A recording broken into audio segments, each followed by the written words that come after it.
Yeah, losing your balance. Girl, you losing your balance. What's poppin' YouTube? Back at it again. I apologize for a little delay in the video. Last week was my birthday and this week was my first week of clinical rotation, so everything's just been everywhere. But today I want to talk about, keeping your balance and effectively studying.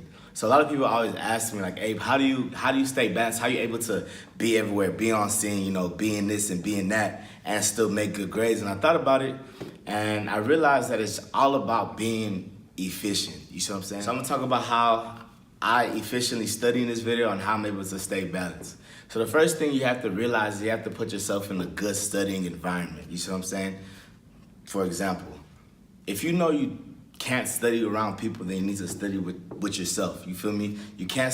When I was in college, I never studied around girls because it's like more than likely I wasn't focusing on my work and I was focusing on something else. You can't be texting people while you're studying because every time you look at your phone to reply, it breaks your train of thought. So what I would do, I'll turn my phone off, put it across the room, put it on Do Not Disturb. Like, give yourself a chance to be productive. And at the end of the day, like, you know how you best study, but don't play yourself. A lot of times people like go to the library like with their friends or with their homies and it makes them feel better about themselves that they're in a studious environment, but at the end of the day they aren't there to be serious. So when you study, like, be serious with it, you feel me? If you feel like you're gonna study and it's not gonna be serious, then you might as well not even study. A lot of people used to think I was dumb in college because they'll see me on every scene, see me at parties and stuff, and they'll ask me like, Abe, how do you make good grades yet you're everywhere? And I'm just like, I efficiently maximize my time. So if I get out of class at 12, I'm getting lunch at 12 to 12, 12 to 1. I'm going to the library, putting myself in a good study environment, and I'm studying from 1 to 5, 1 to 6. You know what I mean? Like, efficiently making sure that I'm learning something.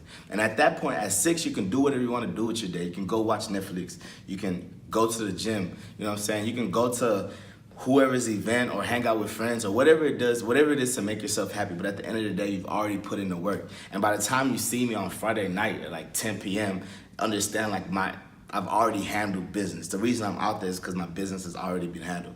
And that's another point that I want to mention. Like, use the things that you like to do as motivation for you to handle your business. So if I know I want to go to a function, Saturday night poetry slam at XYZ, Saturday night from 12 to 7, like, put in work. And at that time, you can do what, the things that make you happy. So now this brings us to the next part of the video, is how I efficiently study.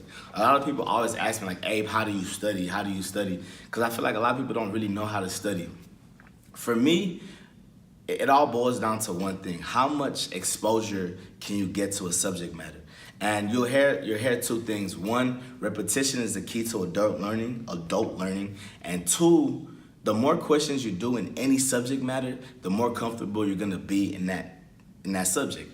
So I was a chemistry major in college, and chemistry classes were a little bit different, studying for chemistry classes versus biology classes. But at the end of the day, like, the fundamental key remained the same. So for like chemistry, physics, math type of classes where there's like applied formulas and things like that, you just apply the formula over and over and over again until it's like there's nothing that they can throw me that I'm not ready. You know what I'm saying? Let's say derivatives, for example. Fx squared, you bring the 2 over, -1. It doesn't matter if it's giraffe, pizza, raised to the Martian. Does that make sense? You bring that thing down, -1 type of thing. And by the time you do that over and over again, there's nothing they can throw at you. In OChem, I will find a big whiteboard and every reaction just boom, boom, boom, boom, boom, boom, boom, boom, boom, boom, erase. Boom, boom, boom, boom, boom, boom, boom, boom, boom, boom, erase. Even when I was studying for, my STEP exam, certain things are just by fire, by force memorization. You see what I'm saying? So you find the whiteboard and you write it over and over and over and over again. And if let's say you get 1, 2, 3, but you forget 4, you erase everything and start 1, 2, 3 until you can get 4, and then you get 4 and 5.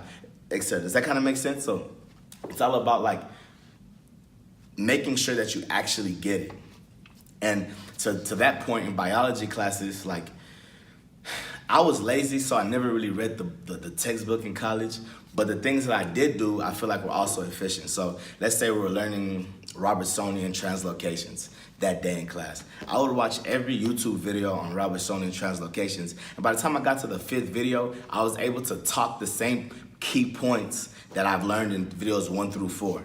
And the thing is, I made notes of all the little nuances that each video didn't provide, and I put all of those together. Does that make sense? I also used to write my notes down, because when you write things down, then I think there's like scientific literature that you remember it better or something like that. I'm a writer. Even if you're not a writer, the more times you expose yourself to material, the more likely that that material will be like processed and stored in your brain. Also in biology classes, like, because I mentioned I was lazy and I didn't feel like reading the book, I would just read like the big figure or like the big text pictures that have like the little explanations under them, because I figured if that material warranted its own figure, then it's more than likely important. And I'll read all of those, you know, in the chapter, and then what I'll then do is go to the back of the book and do all of the problems. Because at the end of the day, like, you learn from the questions you get right, meaning that you know it, and that's good. And you also learn from the questions you get wrong. You read the explanations and then you keep doing it. And by the time you get to the test, you've done all the questions that you need to see. And the same thing applies for, you know, math. The same thing applies for chemistry. If I do 100 different stoichiometry problems, like, by the time I get to the test, because my brain is comfortable in the pattern that it's supposed to work, even because on the exams, they throw you like zebras, you feel me? But the thing about it is, because your brain is comfortable with the process that how it's supposed to be done, it'll just work itself out. Lastly, and this is for like my medical school viewers, like when I first started med school, I used to write every single word from every lecture down. It took hours. My hand was damn near about to fall off. But then I figured out, like, first aid is the backbone of everything we're supposed to learn. Like, it doesn't matter what school you're at, you're supposed to be taught what's in first aid. So I then used first aid, and I supplemented all of my class notes, all of my class lectures into what's already there. So I saved myself all the writing, and I ended up learning first aid damn near like accidentally, but I then became efficient in how I learned.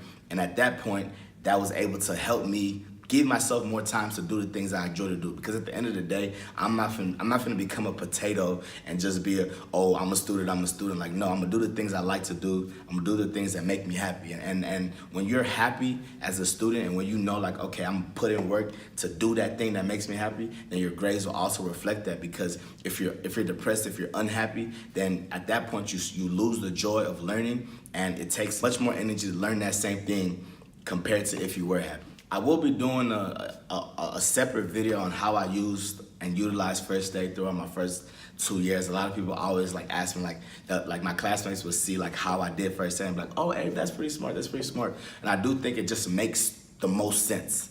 So stay tuned for that. Anywho, this is the conclusion of this video.